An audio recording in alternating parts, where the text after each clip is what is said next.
Tayo po ay tumayo. At buksan po natin ang ating mga Bible muli sa Psalms 118 at basahin po natin ang verse 1 to verse Psalms 118 verse 1 to 14 na lang po.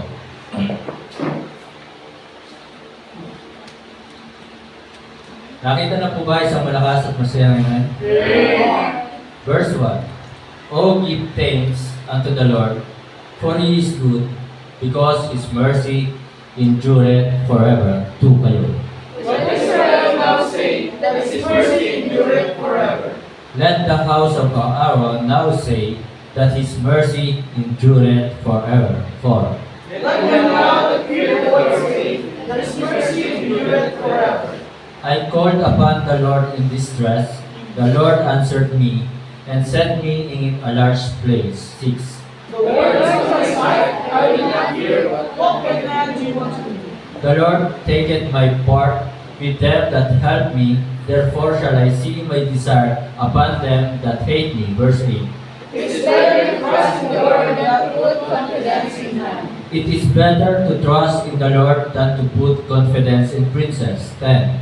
All nations compass me about, but in the name of the Lord will I destroy them. They compass me about, yet they compass me about, but in the name of the Lord I will destroy them. 12. They compass me about like beasts, they are quenched as the fire of thorns, for in the name of the Lord I will destroy them. Thou hast thrust sore at me that I might fall, but the Lord helped me. Verse 14, altogether ready with. The Lord is my strength and song, and He is become my salvation. Purihin po ang Diyos sa pagkabasa ng kanyang banal na salita. Tayo po lahat ay buko, pumikit, tayo po ay manalangin.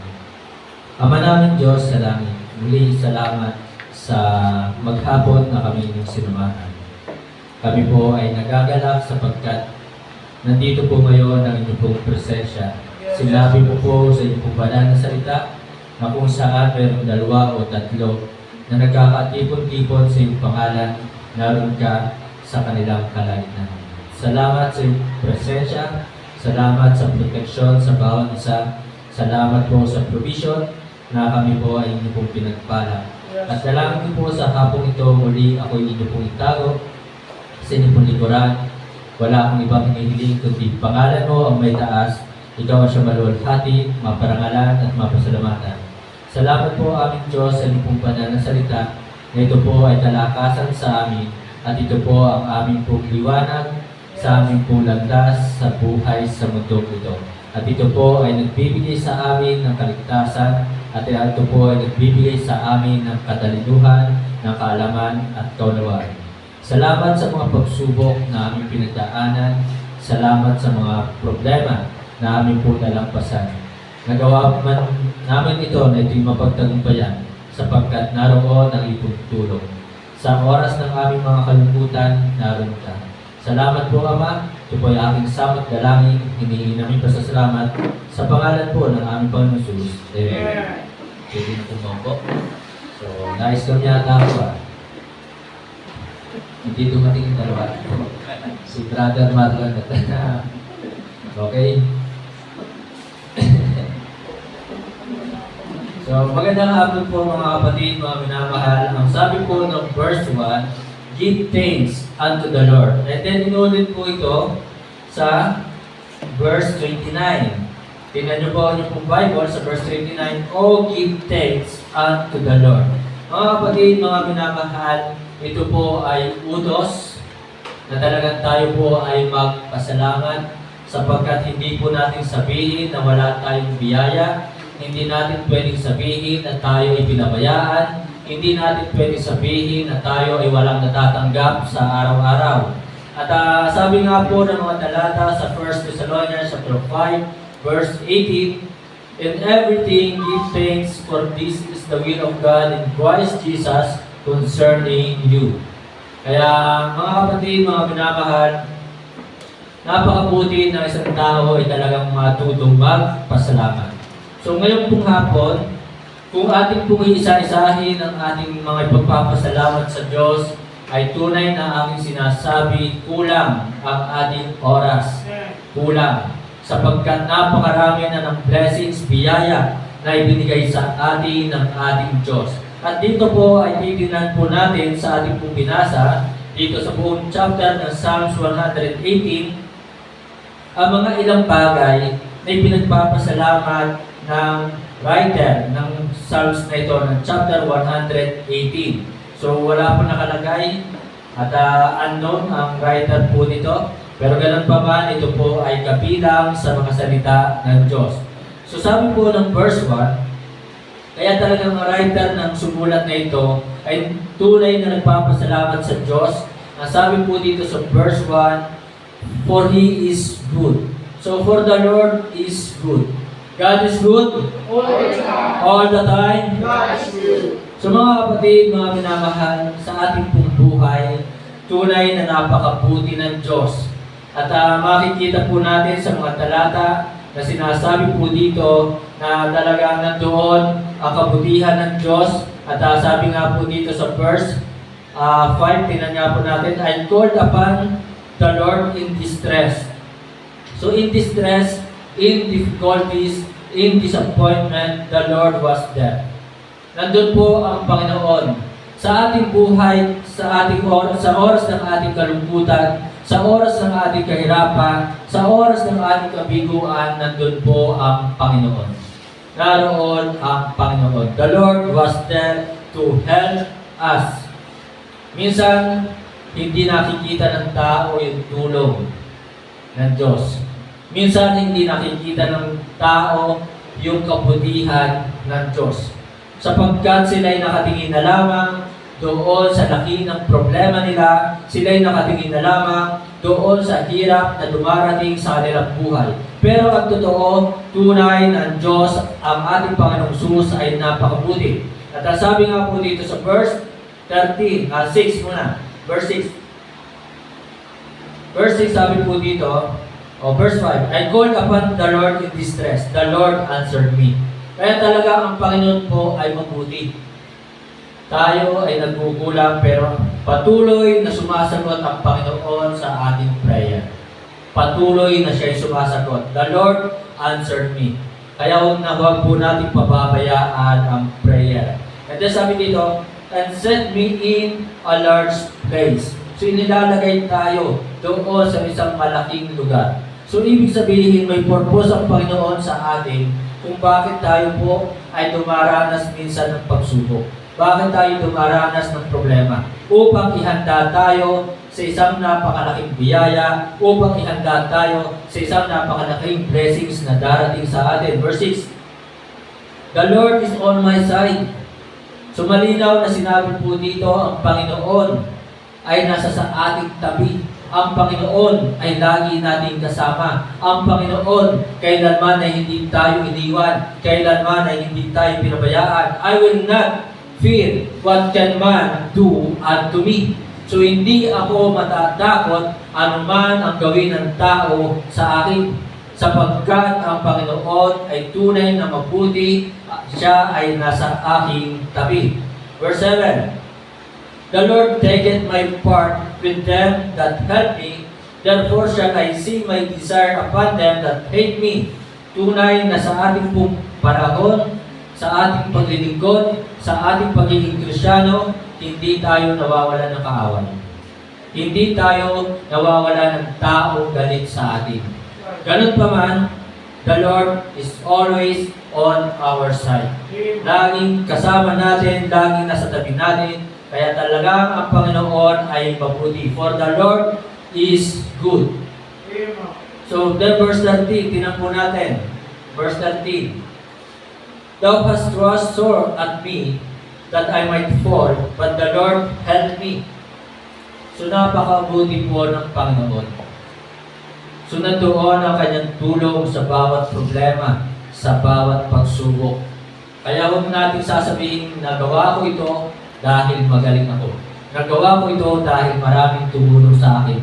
Unang-unang tumulong sa atin ay ang ating Diyos, ang ating Panginoong Jesus. Then verse, tingnan niyo po, verse 18.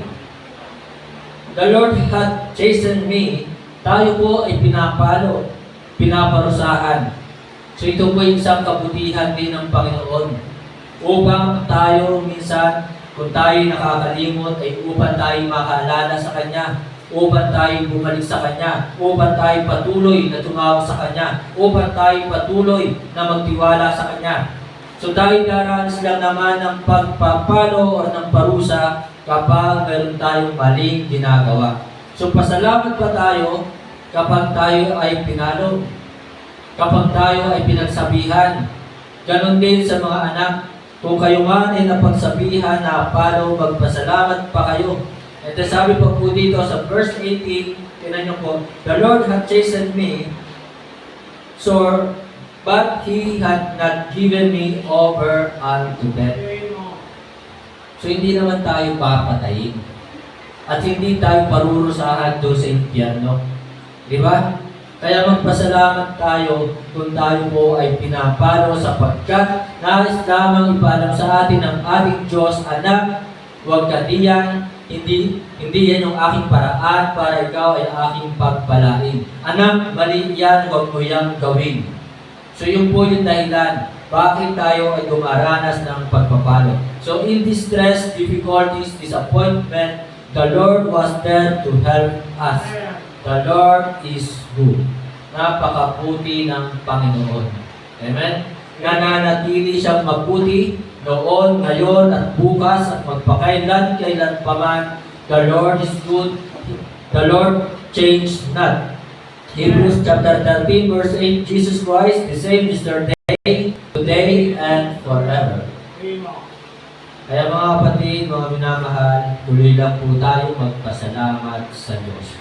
Tingnan natin yung mga kabutihan ng Panginoon na ginawa sa atin.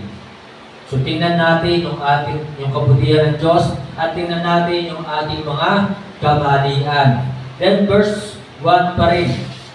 So ano po yung pinagpapasalamat dito ng sumulat? Sabi po dito sa verse 1 ng Psalms 118 verse 1, "Oh, give thanks unto the Lord, for He is good, because His mercy endureth forever." So ito po, for the Lord is merciful. Ang Diyos ay mawain, ang Diyos ay mapagmahal.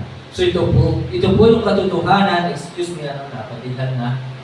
Kayo ba'y nabusog kanina? Meron na naman dito sa unahan. Sa unahan. Okay, ako. Okay. So, mga kapatid, tunay na talaga mawain ang Panginoon. Tunay na tayo po ay mahal ng Panginoon. So, yan po, for the Lord is merciful. And then verse 3, tingnan niyo po verse 3. Let the house of Aaron now say that His mercy endureth forever. So, inulit po ulit dito na talagang ang awa, yung habag ng Panginoon ay magpakailan pa man. Tunay po ito. Sapagkat alam naman ng Diyos na patuloy tayo magkakasala. Alam ng Diyos na talagang ang tao ay gagawa pa rin ng kasalanan. Pero nandoon ang kanyang awa, nandoon ang kanyang pagmamahal. Patuloy siyang nagliligtas hanggang sa ating henerasyon. Verse 4, let them now that fear the Lord say that His mercy endureth forever. May mga taong galit sa Diyos. May mga taong nagsasabing malupit ang Diyos.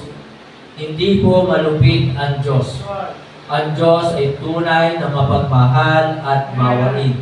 Titus chapter 3 verse 5. Tingnan po natin. Titus chapter 3 verse 5.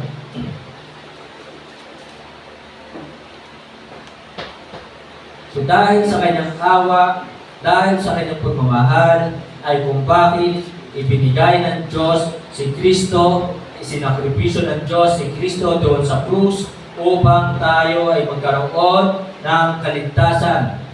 For not by works of righteousness which we have done, but according to His mercy, He saved us.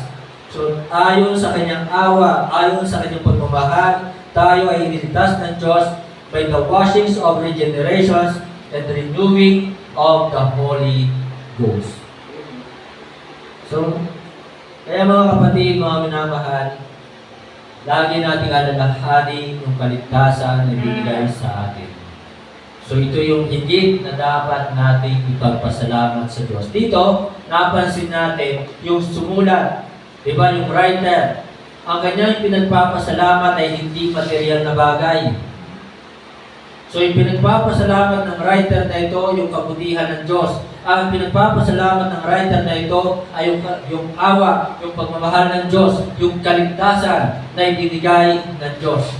Kaya sa atin po mga kapatid, mga minamahal, ay lagi natin titingnan yung ating kaligtasan, buhay na walang hanggan, na kaloob sa atin ng Diyos ni Kristo. Amen? So yun po mga kapatid, mga minamahal, kasi yung ibang tao nakakalimot magpasalamat sapagkat sinasabi nilang wala naman ako natanggap. Hindi totoo yan. Hindi totoo na wala tayong natatanggap araw-araw. Diba? Paggising pa lang sa umaga, salamat, buhay pa tayo. Paggising pa lang sa umaga, salamat, iningatan tayo sa pagtulog. Salamat sa masarap na kapahingahan. Mayroong kang unan, mayroong kang kumot, mayroong kang banig. Subalit ang ibang tao ay walang mahingaan, ang ibang tao ay walang matulugan, ang ibang tao ay walang makain, ang ibang tao ay hindi nakakapag-aral, ang ibang tao ay walang magulang na nag-aaruga sa kanila. Kaya mga kapatid, mga minamahal, ang dami. So lahat iyan ay dahil sa awat habag pagmamahal ng Diyos sa atin. For the Lord is merciful. So maawain, mapagmahal ang ating Diyos dahil sa kanyang awat habag tayo ay kanyang iniligtas. Next, verse 10. So balikan po natin. Bilakad. Verse 10 to 12 ng Psalms 118. All nations compass me about, but in the name of the Lord will I destroy them. Verse 11. They compass me about, yea, they compass me about, but in the name of the Lord I will destroy them. Verse 12. They compass me about like bees, they are quenched as the fire of thorns, for in the name of the Lord I will destroy them. So, last mga kapatid, mga minamahal, na nagpapasalamat ang writer na ito, pero kung isa-isahin po natin ito, napakarami. So, nagpapasalamat ang writer, for the Lord shall fight for us. Kung nagawa man ito na talagang sirain yung kanyang mga kaaway, kung nagawa man ng writer na ito na mapagtagumpayan, talunin ang kanyang mga kaaway, it is because of the Lord. Not of His might, not of His strength, not of His ability, but because of the Lord shall fight for him.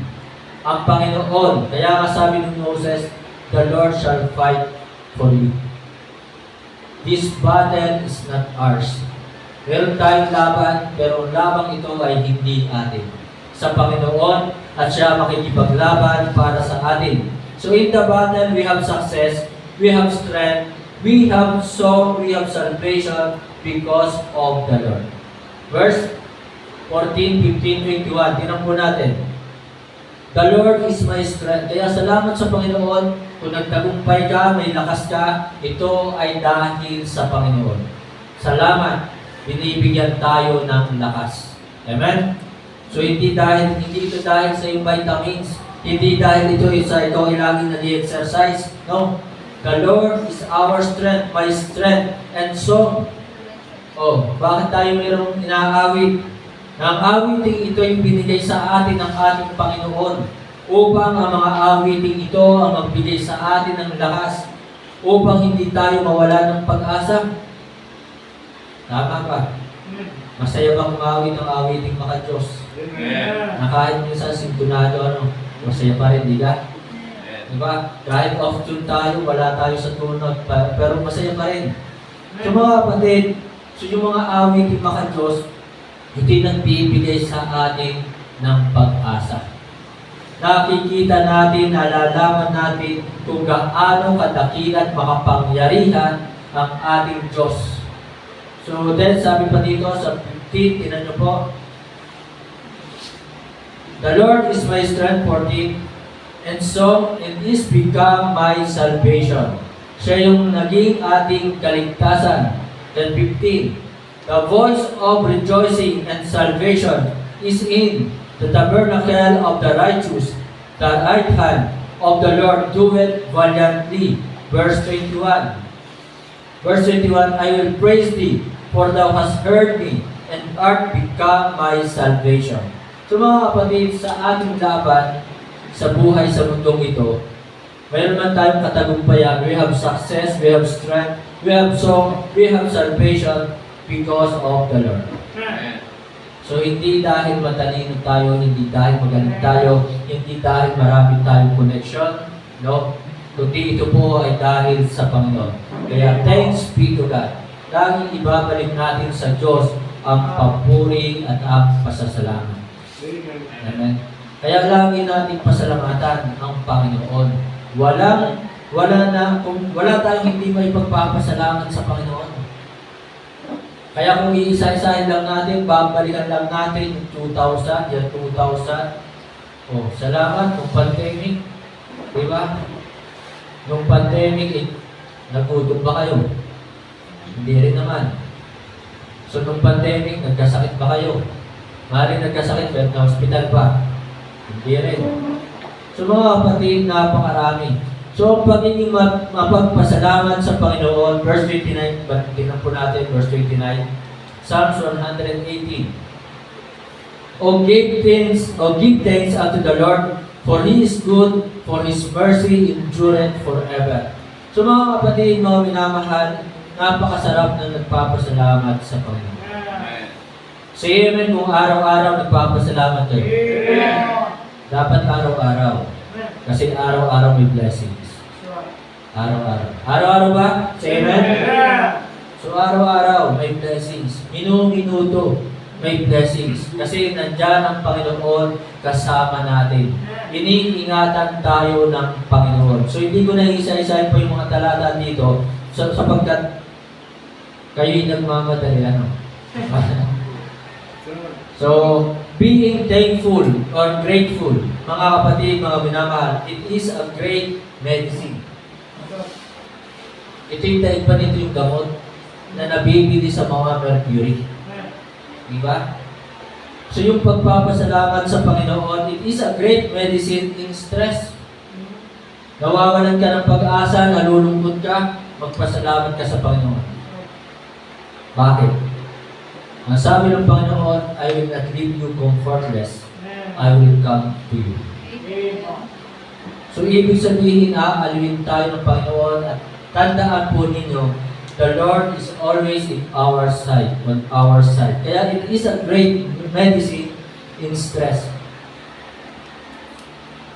So ito yata ang isa sa dahilan, bakit hindi ako nagkakasakit. Diba? Tunay na nakaka-stress ang ministry. Talagang kapag iisipin mo yung pag-aakay ng kaluluwa, mag-invite ka na mag-invite sa mga kapatiran, di ba? Tunay na nakaka-stress. Pero salamat sa Panginoon, hindi ako nagkakasakit. Kaya ito po yung magandang benefits nito na kung bakit sinabi ng Panginoon, in everything, give thanks, for this is the will of God in Christ Jesus concerning you. So ito po ay higit pa sa gamot na nabibili sa mga mercury o sa mga butika. Amen? So kung ikaw ay nalulungkot, lagi kang magpasalamat sa Panginoon. Magpasalamat, huwag magmukmuk, huwag tingnan yung mga masasamang nangyari. Ang tingnan mo ay yung mga positive na ginawa ng Diyos sa buhay mo. So unang-una, yung kaligtasan na ibinigay sa atin, yung buhay na walang hanggan. Diba? Yung katubusan, kapatawaran sa ating mga kasalanan, na sa bawat araw nandoon ang paggabay ng Diyos. Sa bawat araw tayo pinapakain ng Diyos, hindi lamang physically.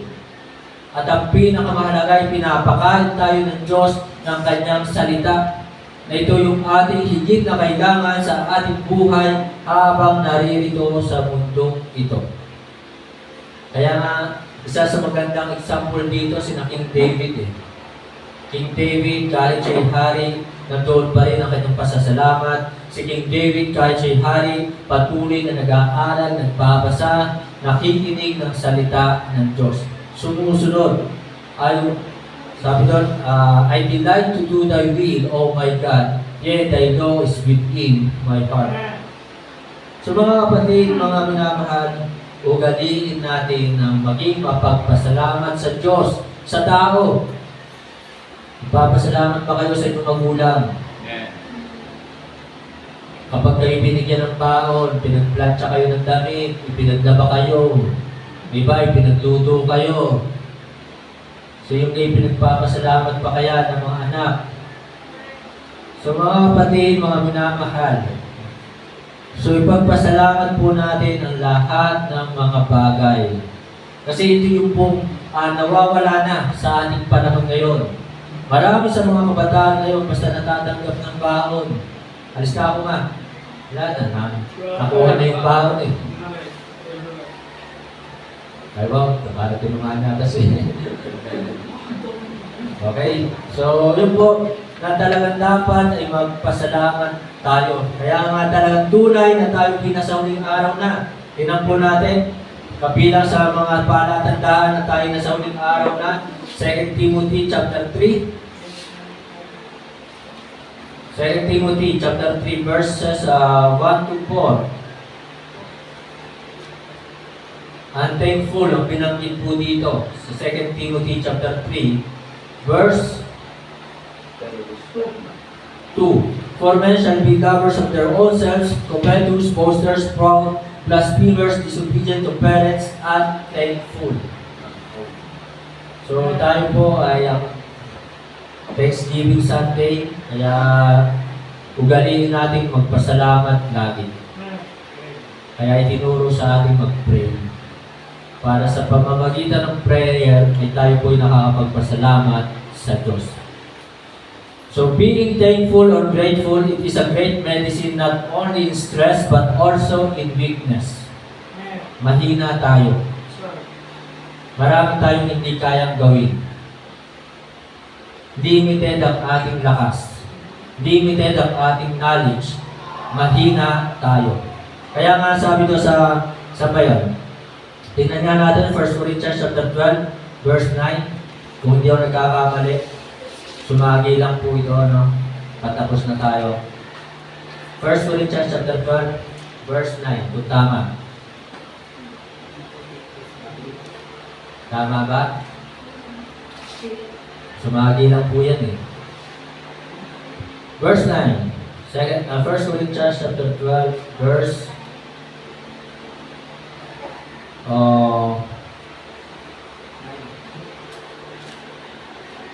yung but my grace is sufficient for thee, pakihanap nga na Brother Edwin, pakitulungan ako sa iyong concordance diyan.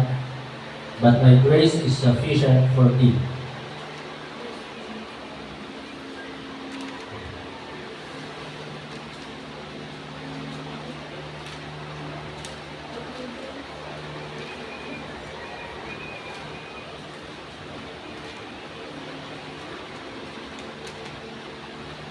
Nakita ba, Brother Edwin? Yan, so, second pala. Okay, nandiyan na ba kayo? Say amen? Amen. So sabi po dito sa 2 Corinthians chapter 12, verse 9, And he said unto me, My grace is sufficient for thee, for my strength is made perfect in weakness. Mahina tayo. Marami tayong hindi kayang gawin. Kung may mga bagay tayong nagagawa, it is because of the Lord Jesus Christ. Laging dahil sa ating Panginoong Jesus. Sapagkat siya yung ating kalakasan, siya yung ating lunas, siya yung ating gamot. Kaya tayo po ay dapat magpasalamat lagi sa Panginoon. Sa ating mga kahinaan, ito po ang gamot. Magpasalamat sa Panginoon. At ang sabi nga po dito, For my strength is made perfect in weakness, most gladly therefore will I rather glory in my infirmities, that the power of Christ may rest upon me. Kaya sana, talagang araw-araw ay magpasalamat tayo. Then last, being thankful or grateful. It is a great medicine, not only in stress, in weakness, but also it is a great medicine in hopelessness. Sa kawalan ng pag-asa, ito po ang nagbibigay sa atin ng lakas. Kung bakit ang isang tao, ang isang Kristiyano ay hindi nawawala ng pag-asa dahil nga laging nagpapasalamat sa Panginoon. Laging naaalala ang Panginoon, laging naaalala ang kabutihan ng Panginoon, laging naaalala yung pagliligtas ng Panginoon, laging naaalala yung biyaya ng Panginoon. Kaya ang isang tao ay laging punong-puno ng pag-asa dahil lagi siyang nagpapasalamat. Kaya sa ating buhay, kung tayo po'y dumarating sa kawalan ng pag-asa, sana'y isipin natin may Diyos tayo, may Kristo tayo, na talagang nagbibigay ng pag-asa.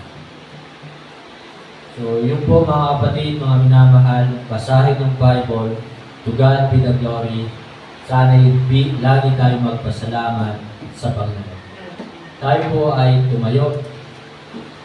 So, opo, salamat. May mga material na bagay na natatanggap. May bigas, may t-shirt, di ba? May pagkain. Salamat sa lahat ng iyan.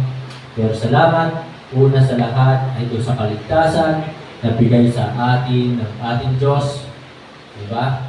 Salamat doon sa buhay na walang hanggan. Salamat sa katupusan, kapatawaran ng ating mga kasalanan. Tayo po'y tumayo. At meron po pang parapol diyan. Next week na lang po yung mga parapol. Tayo po yung pumikit, tayo po ay manalangin. Maraming Diyos sa langit. Salamat po sa inyong pong banal na salita. Salamat na kami po ay tinuruan ngayong hapon, na kami po ay laging nagpasalamat. Una sa lahat, ay dahil sa mga biyayang spiritual na inyong pong kaloob sa amin. Opo, maaaring dapat po namin pagpasalamat lahat ng aming po natatanggap sa mundong ito. Na kami po ay nakakatanggap ng mga provision, nakakatanggap kami ng mga material na bagay, pero tunay na lagi kami merong may pagpapasalamat sa iyo sapagkat nandun lagi ang iyong pag-iingat sa amin, nandun ang paggabay mo po sa amin, at nandoon ang iyong pagpapalo sa amin na sa oras na kami po ay mayroong pagkakamali, kasalanan na gagawa, kami po ay inyo pong pinapalo. Sapagkat nais mo lamang na kami pagpalain doon ayon sa iyong paraan, ayon sa iyong kalooban. Salamat sa hapon ito na kami po ay inyo pong pinalakas spiritually. Salamat na talagang dapat namin laging tignan ang yung kabutihan at katapatan. Maaaring meron kami mga pagsubok, problema, pero nandun po ang pong gabay sa amin. Tunay na ikaw ay lagi namin kasama. Kung bakit nagagawa namin malampasan, mapagtagumpayan ang mga pagsubok, sapagkat nandoon na kami inyo pong tinutulungan. Handa kayo na tumulong sa amin. Kaya sana kami din po ay maging handa upang tumulong sa iyong gawain at kami maging handa sa aming pong paglilingkod sa inyo. Salamat po sa mga kapatiran na nandirito ngayon. Pagpalain mo po ang kanila pong buhay at patuloy mo pong tingin ang kanila pong panalangin. Aking binabalik sa iyo mga lahat ng papuri at pasasalamat. Ito po'y aming dalangin sa pangalan po ng aming Panginoon.